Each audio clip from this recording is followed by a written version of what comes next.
TopMedTalk. Well, hello and welcome to TopMedTalk. I'm Desiree, Chappell, your host, and we are delighted to speak with our special guest today about the COVID vaccine and the perspective from the frontline providers during the COVID-19 pandemic.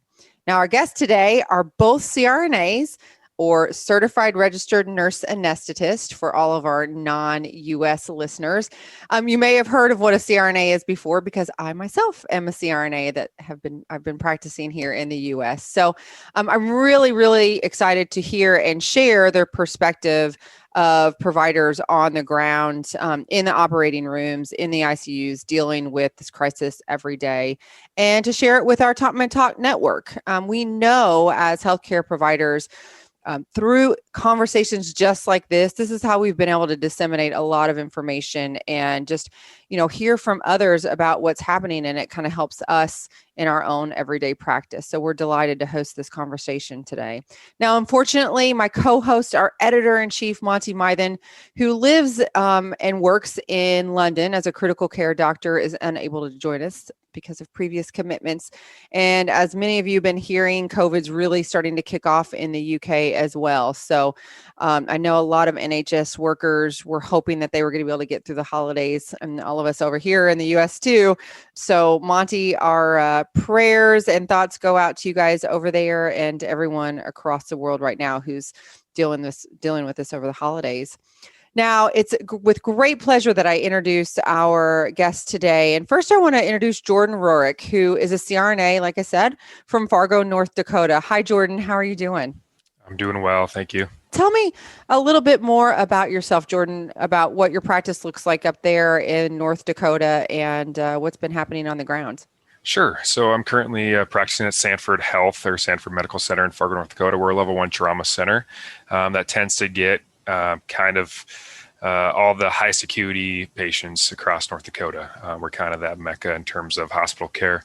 COVID related, the first wave that everyone was supposed to experience back in April, we really didn't see, thankfully. We saw our wave mid-November. So about a month ago, where I was just pulling up some stats here. It looks like we had like 9,000 positives a day. Our census was, 3-4 times our normal capacity in our ICUs. So it was hectic. It was exactly how, we were reading about in New York and other places, and we're preparing for. So it's been a challenge, just like everyone else has experienced. Yeah. Well, Jordan, we have a lot of international listeners and people from around the country that may not know much about Fargo. I know there was a movie about Fargo once, and for a long time, that's all I knew. But tell us a little bit about what the demographic looks like there, the size of your town, the size of your facilities there, and just paint a little picture about Fargo. Sure. Yeah. So we're rural. We're a flyover state in the heart of the Midwest, even though we're on the northern edge. We are the best Dakota. Don't let South Dakotans tell you otherwise. But in terms of size, I think the surrounding area with all the, smaller town suburbs, if you will, it's around, 350,000, 400,000, like we had talked about before. And our hospital, I want to say it's around a 350 bed hospital. But like I said, we pull from a very large geographical area. So we're very busy. Yeah. I guess it's good and bad in terms of, we're able to provide access to care for patients. Yeah. But at the same time, when it's, COVID pandemic, not so good. A little bit more difficult.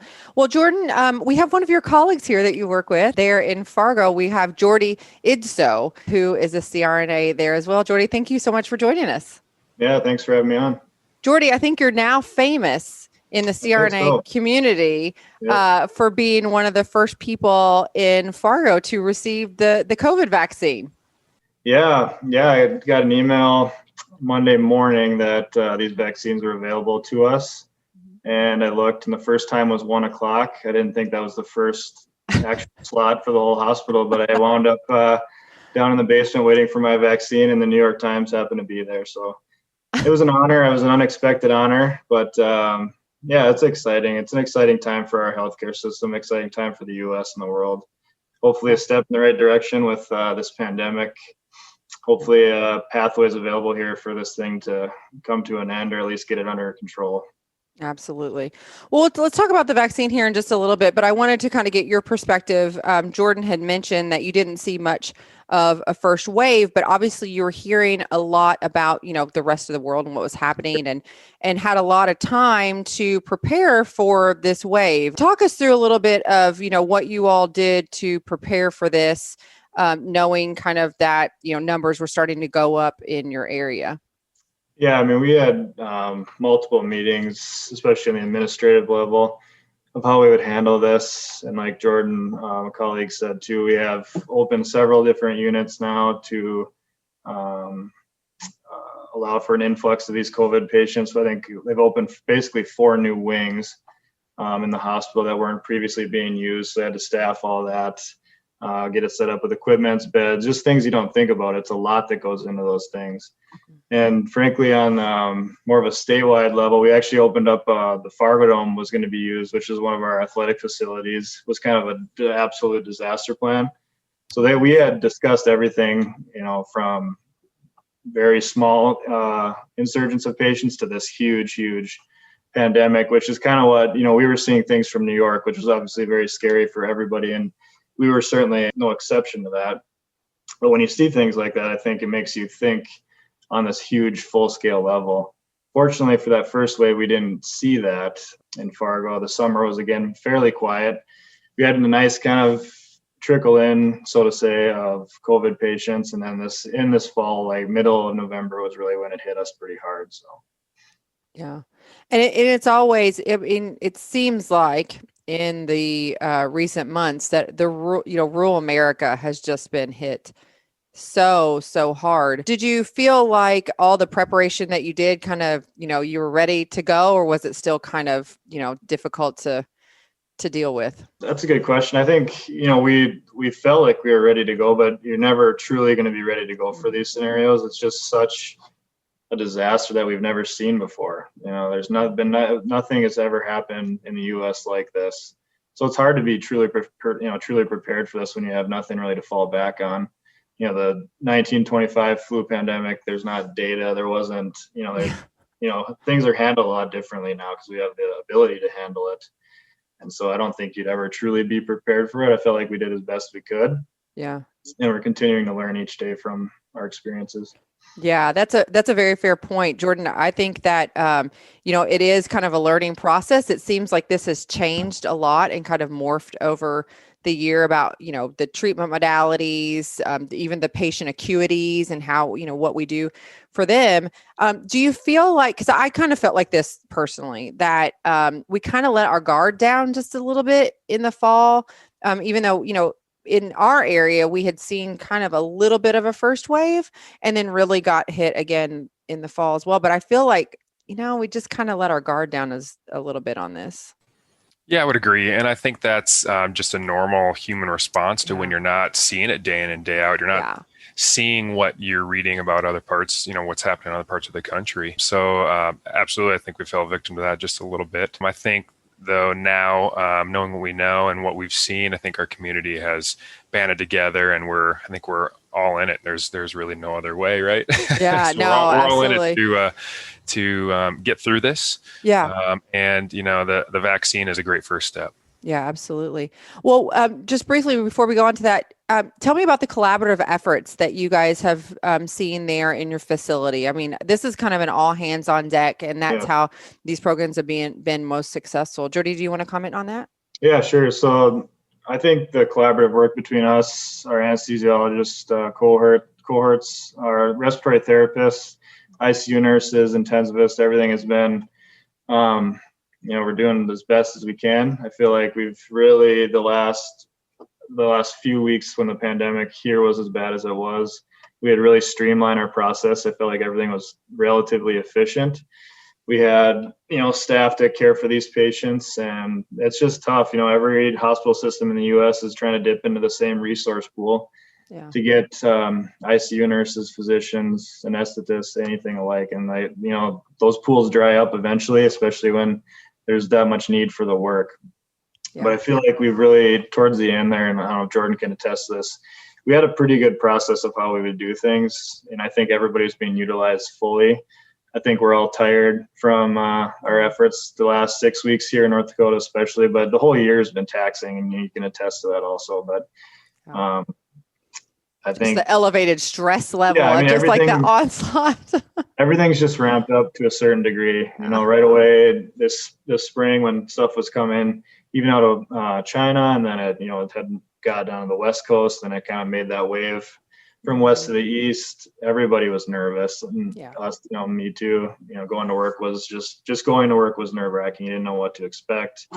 And then, like Jordan said, I think we did let our guard down maybe a little bit because we had such a nice summer and a lull, so to speak, and everybody was, hey, this is going okay, and then it really hit us again in the fall. So but yeah, I think the collaboration between our whole departments, everything was put aside because we knew there was a greater good we were trying to achieve here, and it's hard, and there's so many people in need of our services that we felt like we did as best as we could.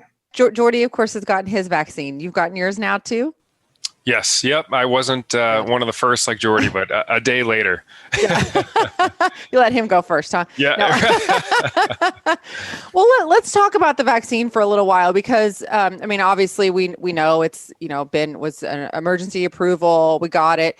It really has been amazing how it got out to the facility so quickly and was approved. And it seemed like a lot of facilities across the country did streamline the process to get these vaccines in place. And I fortunately as well got my vaccine on Wednesday in Louisville. So it's really been interesting to see how all that has panned out and worked.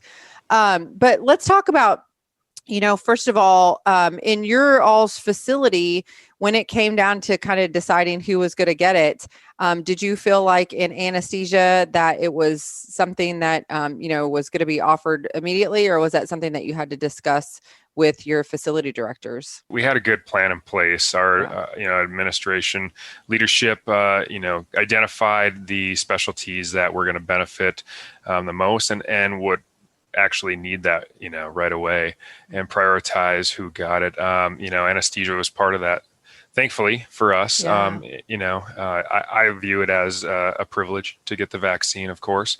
But, our emergency staff, our intensive care staff, Jordy had mentioned respiratory therapy. And I do want to give them a shout out too. That's one specialty that maybe a lot of people kind of like anesthesia maybe don't think of.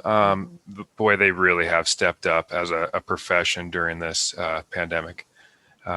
But yeah, in terms of allocation and, who's going to get it, we were made aware that, yes, we would be one of the first.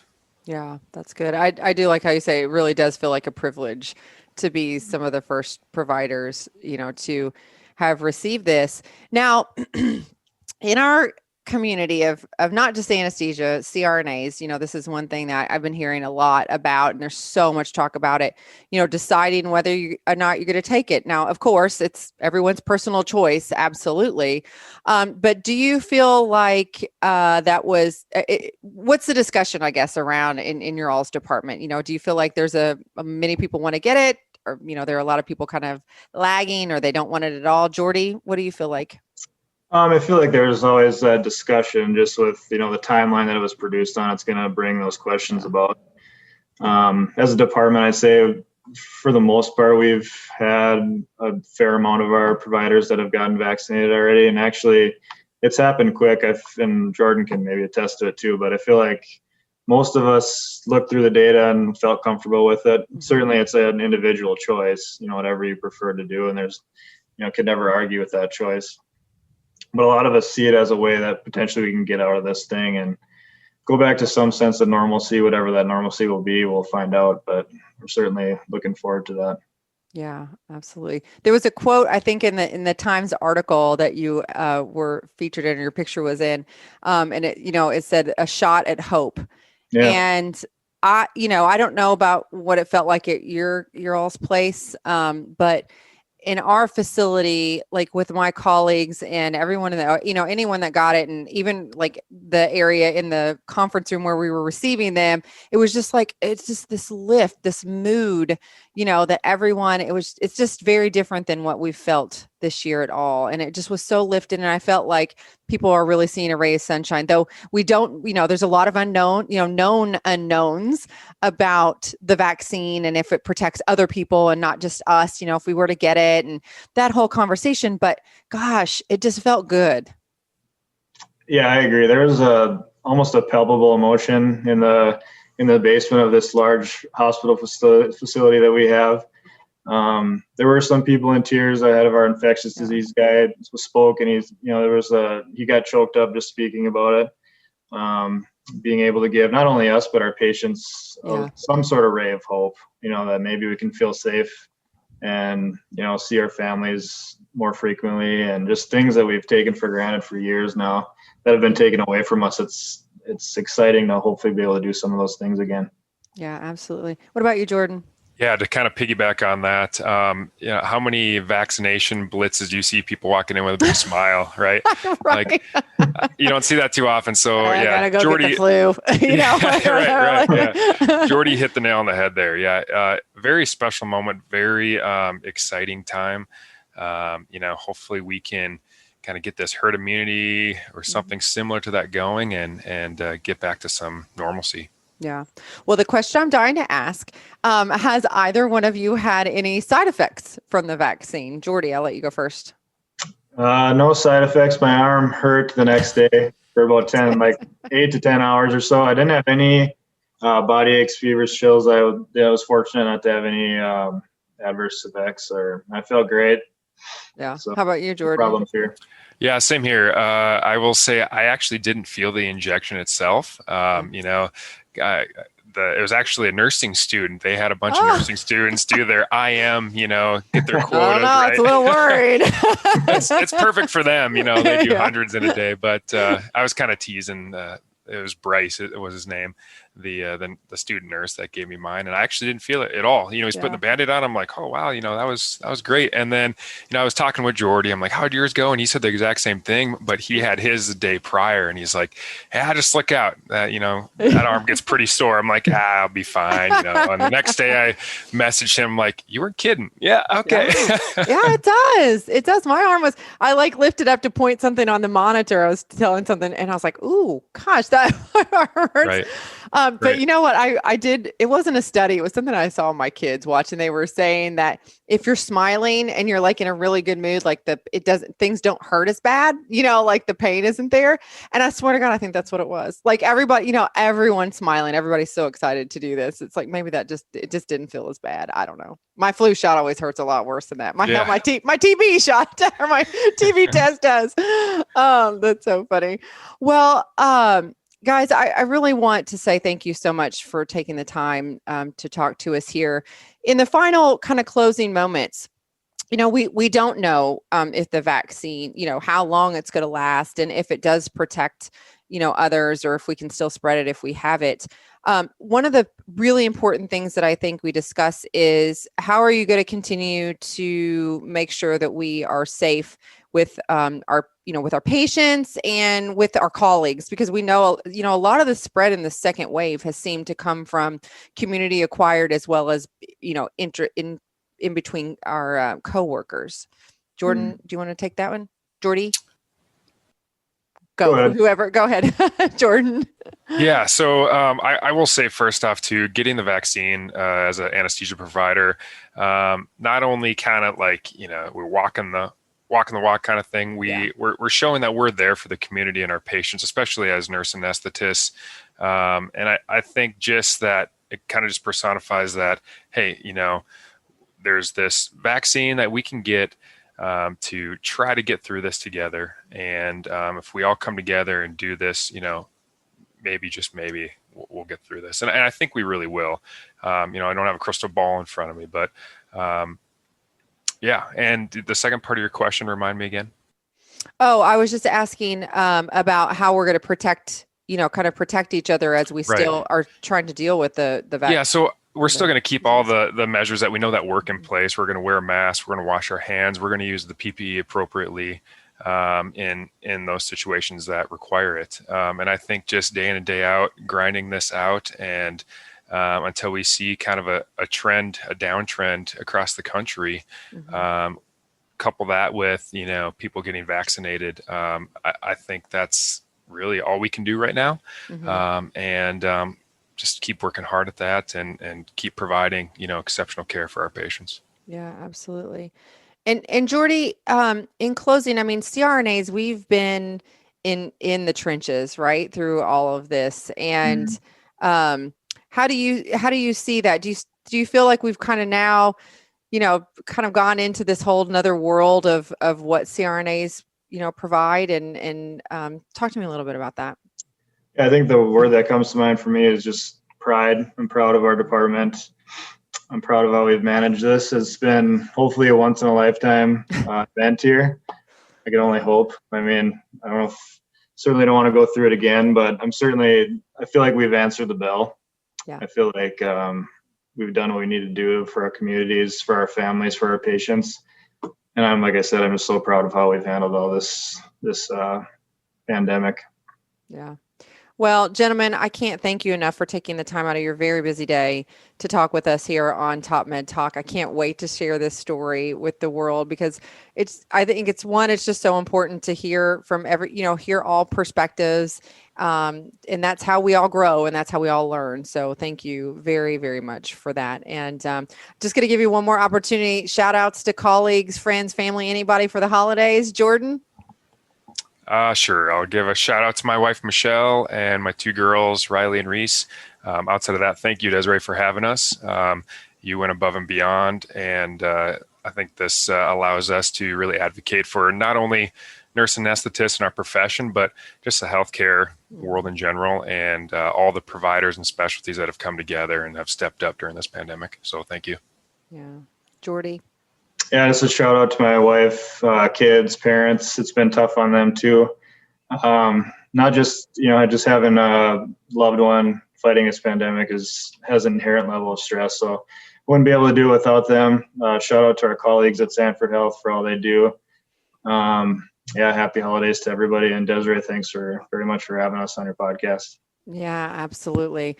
Well, we want to thank you for listening to TopMedTalk. Monty, myself, and the whole team want to thank all the frontline providers for the incredible work that you are doing right now and that you have done throughout this crazy year of 2020 and this horrible pandemic. So thank you for that. And as Jordy said, thank you to everyone's families, because we know that we couldn't do it without our spouses, our children, our parents.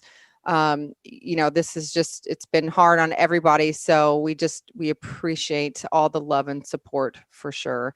We also want to thank the AANA for their generous support of our podcast today. It's been a wonderful partnership, and we've had amazing conversations with CRNA providers all over the country. So thanks again for all the support. And thanks again for listening. You can find us on your favorite social media platform. If you like the conversation, please be sure to share with your friends and your healthcare colleagues. Remember, TopMedTalk is a free global medical education podcast. Happy holidays and be safe out there, everyone. Cheers. TopMedTalk. Thanks for downloading TopMedTalk. Don't forget to subscribe via your podcatcher. Don't forget to check us out on social media. We're on Twitter, Facebook, LinkedIn, and YouTube. And also, don't forget, TopMedTalk is the broadcasting arm of EBPOM, evidence-based perioperative medicine. We'd love you to find out more about that. If you check out ebpom.org, you can find low prices on some of the conferences we're organising around the world. Many of them are virtual and don't even involve you leaving your own home. Check out ebpom.org now.